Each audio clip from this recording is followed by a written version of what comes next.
As you can see, I made it home unscathed. Still have to mop my brow. Who knows, maybe the guy was harmless, but on the other hand, maybe it was a closer call than you think. Anyway, I'm glad to be back here.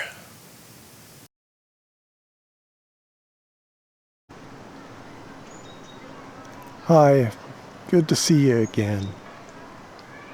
Up to now, I've been documenting, more or less, my YouTube journey.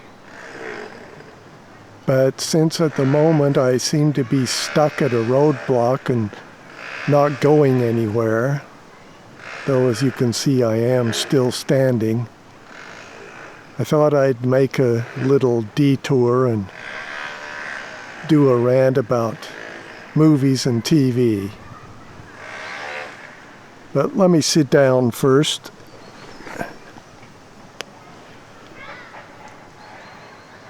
Standing and holding the camera is too much of a strain for my old muscles, I guess.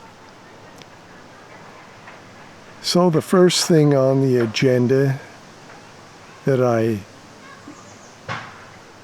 dislike about a lot of movies and TV shows is they'll start out with some furious action or suspense scene and then cut, and the next thing you see is 2 weeks earlier or 1 month earlier, though they seem to favor 2 weeks or 1 week for some reason. 2 weeks earlier. And then you've got to watch the whole thing till they catch up to where the furious scene was. Just drop that and start at the beginning. And if you think the beginning's too boring, start at some place that's more interesting. But enough with the 2 weeks earlier, 1 week earlier baloney. I guess a tie-in with that would be non-linear narratives, where there doesn't seem to be any necessity for the non-linear part of things. It's just a gimmick to distract from the fact that there's not enough story to carry a straight narrative. So no more disjointed narratives unless there's a real reason for it.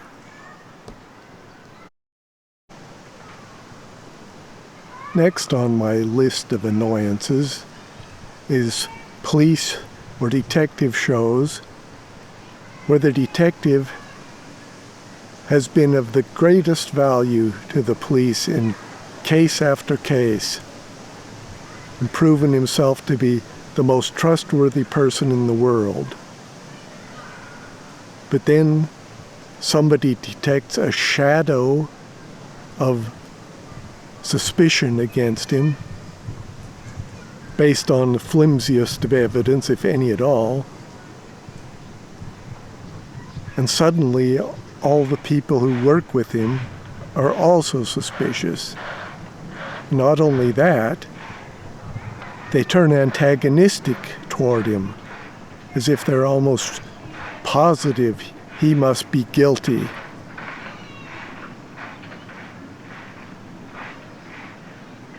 Okay, there may be a rare instance where a detective turns out to be guilty, but in a series we know that he's not guilty. And in most movies, he's not guilty. Though they may want to start a new franchise, so they have to suddenly blacken the previous franchise carrier's character so they can transfer it to the new one, to the new hero. But that's a bunch of baloney too. So if that's the brilliant idea you get, scrap it. And speaking of brilliant ideas, can't movie makers come up with anything better than yet another hostage situation?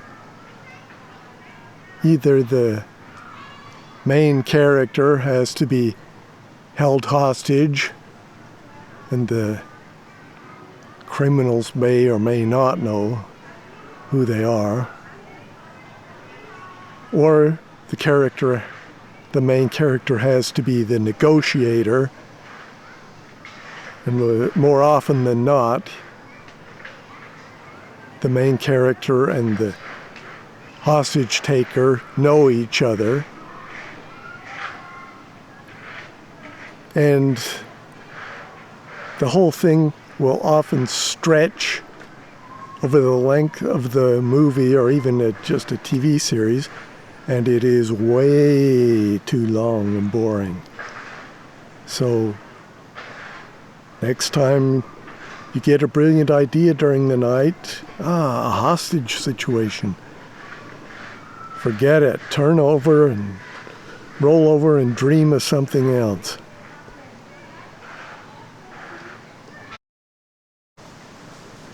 It's also tiresome when the police and the criminals know each other, or maybe the criminal was arrested 20 years ago by the policeman and has been holding a grudge ever since. And of course he knows where the policeman lives and everything about him.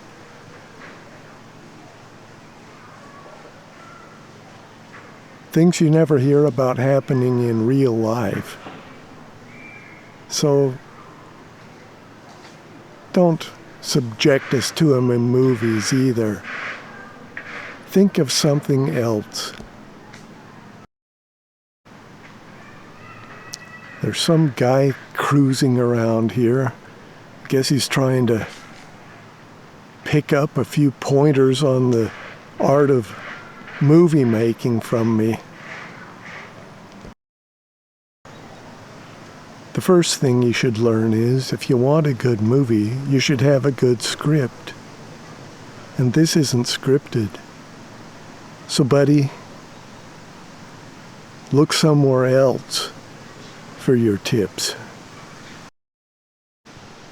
No movie maker thinks his work is complete till he's had a few action scenes, which I'm providing now, though unfortunately I can't give you any car chases or gunfights. Car chases are another thing they need to strictly limit in movies. They go on way too long for the most part, and are about as exciting as sleeping pills. In movies, lighting is of the utmost importance. Unfortunately, I don't have any control of the lighting out here, but big movie companies on big productions do have some control. They've got crews and cranes and big spotlights, and indoors they've got even more control. Nonetheless, in some movies they'll subject us to 2 hours of murk where we can't tell what is going on.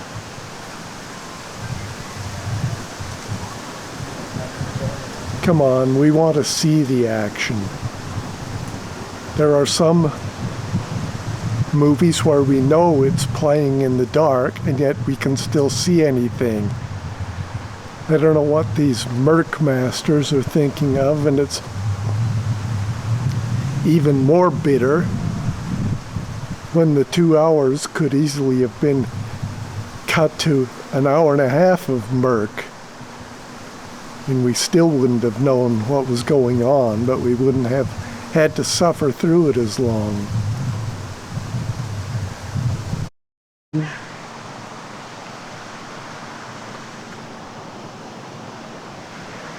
Thought somebody was following me, talking about detective movies. Got me paranoid.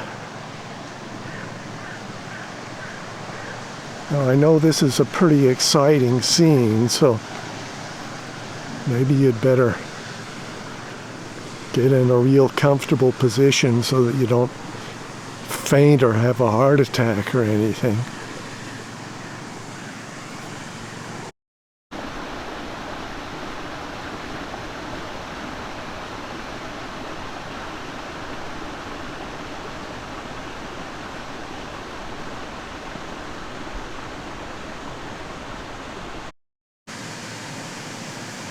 This little pond has reminded me that I'm not all that crazy about underwater movies either. By that I mean where there's people swimming around underwater with scuba outfits and stuff. Of course, they've always got to be dodging sharks. I do like submarine movies as a rule, but the actors are usually high and dry in those, even though they're who knows how far under the surface of the ocean. But the underwater movies, a lot of them suffer from the murk I talked about a little earlier. That guy who was hanging around earlier has followed me to this pond. He's sitting a couple of benches over, pretending to look at his cell phone. Well, a couple of witnesses have just showed up, so I think this would be a golden opportunity for me to scoot.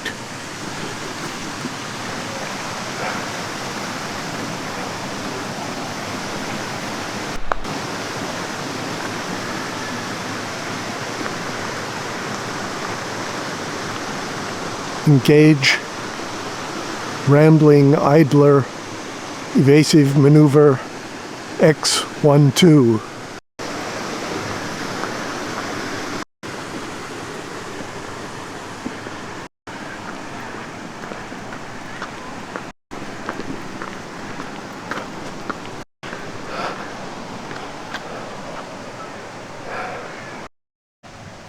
Well, let's see if I've shaken him with my expert maneuvers.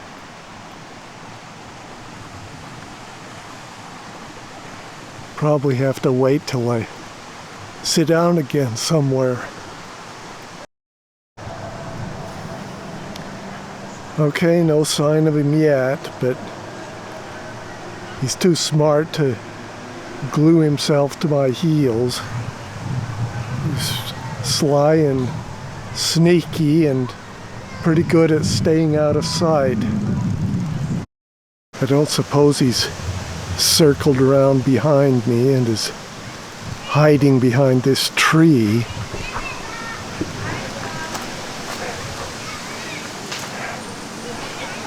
No, nobody here.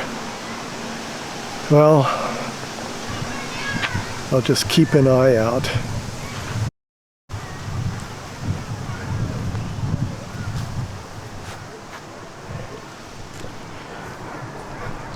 Nobody behind that bush either.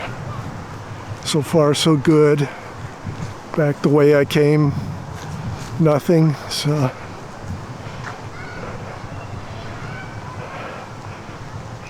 just to be safe though, engage rambling idler evasive maneuver Y3.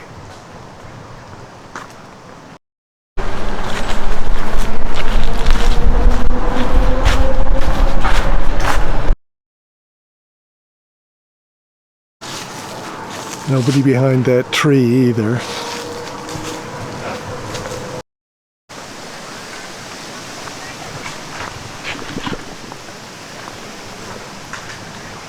Still no suspicious activity, but I have to be careful around this turn up ahead. He could be hiding in the little path around the corner.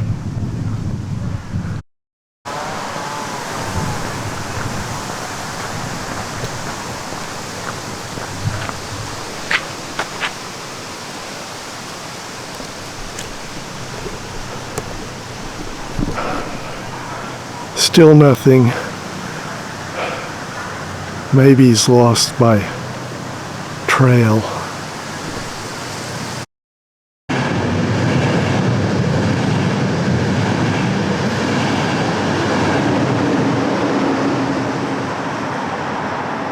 Despite my having hopped a train, I'm still not sure he's gone, so I'll continue to be careful. It's probably overkill, but let's try rambling idler evasive maneuver Alpha 6.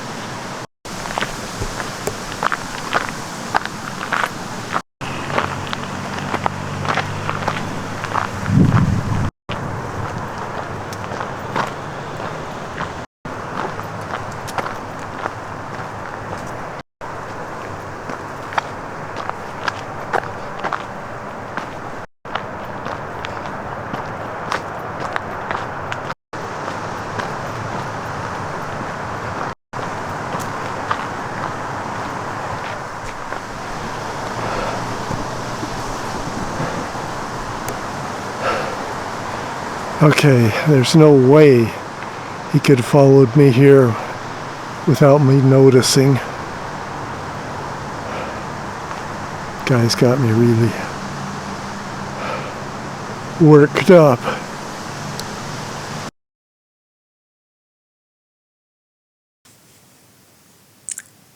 I'm pretty sure I lost him, if he was ever after me at all. I mean, he looked harmless enough, clean cut and all that, but those can be the worst ones. Anyway, I hopped a couple of more trains and changed buses a couple of times and even took a taxi, so he'd have to be some kind of super agent to have stuck with me all that way. I've checked outside a couple of times since being back and haven't seen hide nor hair of him, so I'm pretty confident I lost him. If he was following me, I don't know what he could have been after. If he had stolen my camera, he would have been sorely disappointed when he got it home.